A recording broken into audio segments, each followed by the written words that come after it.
Hi everyone, welcome to this next Middle-earth painting video. What I'm going to be looking at over the next couple of videos is these amazing models here. So what we've got, on the right we've got Legolas and we've got Gimli. These come from the original Fellowship of the Ring box set, which came out when the original Fellowship of the Ring film came out in November 2001. So these models are almost 20 years old, and they're still as fantastic as they were when they came out. On the left, we've got Aragon from the Attack at Helm's Deep, or Heroes of Helm's Deep, I should say. And this came out in November 2002, so slightly younger than the other two, but still a fantastic model. I'm painting these as part of a commission, so I thought I'd take the opportunity to just run you through how I paint them. So keep an eye out on my channel. I'll have 3 separate videos, one for each, hopefully very short, and if they're useful for you, that's perfect. If you enjoy them, please leave a like, please comment, and please subscribe, because these are fantastic models. And I remember when they came out, I was heavily into painting Warhammer Fantasy Battles, and these came out and they looked quite small. They were on round bases, and my brother had them, and I took one look at them and I was like, nah, not really for me. But some 20 years later, this is my main game, and these miniatures are still fantastic. So hopefully people can find it useful, and these guides can actually be of some service to you all. So please settle yourself down and enjoy these videos. So again, this version of Gimli is prior to the Fellowship reaching Lothlorien, so he doesn't have an elven cloak, which is a shame because some of the models of Gimli with his elven cloak are very nice, especially the Defenders of Helm's Deep model. But for this one, basically what you can see is a lot of red.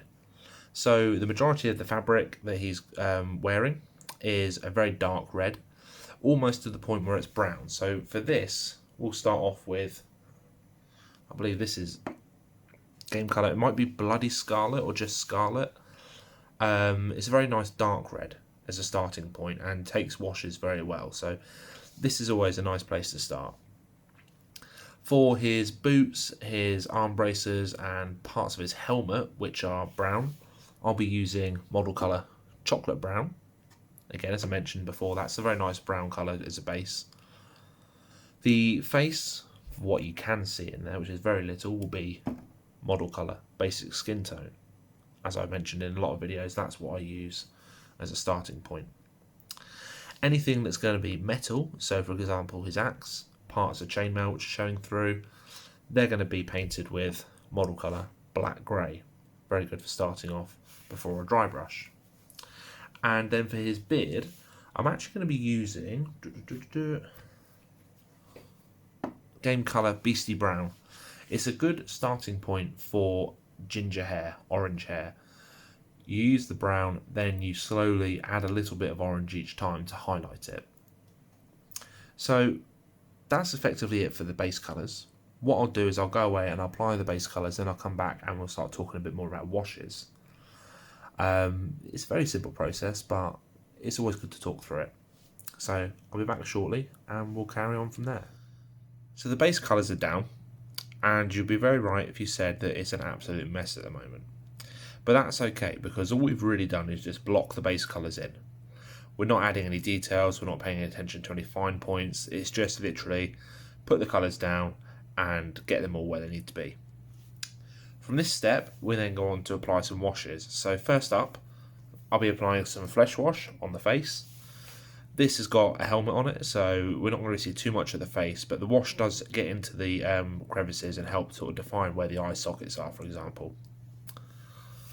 On anywhere where there's metal, with the exception of anything that's gold, so that'll be basically the steel that you can see, we'll be using Army Painter Dark Tone. As I've said previously, this is similar to Nuln Oil, so we'll be putting that onto the axe head and onto the chainmail. And everything else, so his beard and his clothes, for example, his boots, will get a wash of Army Painter Strong Tone. And this is similar to Agrax Earth, and it's just effectively a brown wash, which gives a good level of contrast in the tones. And from there we start to highlight. So I'll cut here and come back once the washes are on and we'll talk about the highlighting process. So getting there slowly, the washes have dried. I leave it overnight normally to let the wash dry just to make sure it's completely dry. and he is looking a bit messy, poor Gimli. And because this one's got a helmet on, I will be doing the skin first. Now, it's a little bit more difficult to paint the eyes when they've got a helmet on, and also sometimes not worth it. But I will try with Gimli, but if I fail, it doesn't matter, because then I'll just highlight what I can see, which is likely to be the tops of his brow and the tops of his cheek. I don't even think you can see his nose. Can you see his nose? Yeah, you can see his stubby little nose. So that's good, because if you can see the nose, you've got something extra to highlight, which is quite obviously part of a face. But that will be done with basic flesh and then with light flesh. I've covered this 100 times, so it is what it is. Just highlight, highlight, highlight. Now, Gimli, let's see if I zoom in a little bit more, is wearing a very reddish brown. So to start highlighting him, we'll start off using Vallejo Model Colour Red, adding in a little bit of Game Colour Bloody Red. Now this will just be for the highlights and the areas where it's a bit brighter. So we'll be going over the tunic he's got there, the overcoat kind of thing, and the shaft of his axe. The problem with this model, and it's partly because it's one single piece of metal, is you can see in there the shaft of the axe is actually attached to the body. So I might have to paint that a slightly different colour, or just leave it. There's nothing you can do about it because that's the way they're cast. But it is slightly frustrating. Yep, so you're gonna have to paint up. I'll have to paint up all the bits on the back there. Here's beard. As mentioned previously, I'll start off with the beastie brown again, just picking out the strands of hair, and then very, very slowly we'll be adding a little bit of orange fire, because Gimli is a fiery redhead, so we'll be using a bit of that, and it just brings it up to a nice sort of like ginger colour for the hair. For the boots, they are chocolate brown, highlighted with a little bit of Game Colour Earth, and then if required, for the extreme highlights, Iraqi sand. Nothing special, nothing different to what we would do normally. That's the same on the helmet as well, actually. There's some plates on the top of the helmet, sort of like 4 quadrants, but they're quite dark in the reference photos, so I'd probably just do chocolate brown on that. On his sort of like gloves, the shoulder plates, these are brown as well. Yeah, I've not actually, sorry, just had to have a look so I remember what I did. Not actually applied any metallic colour in there, so they do have a sort of like metallic tinge to them. So if I need to get that metallic tinge, I'll highlight them with the browns and then add a little bit of gold just to pick it out. And while I'm at it, I'll be highlighting the gold parts of his helmet and the axe as well. The iron parts will be done with gunmetal and then silver just along the edges to highlight the blade.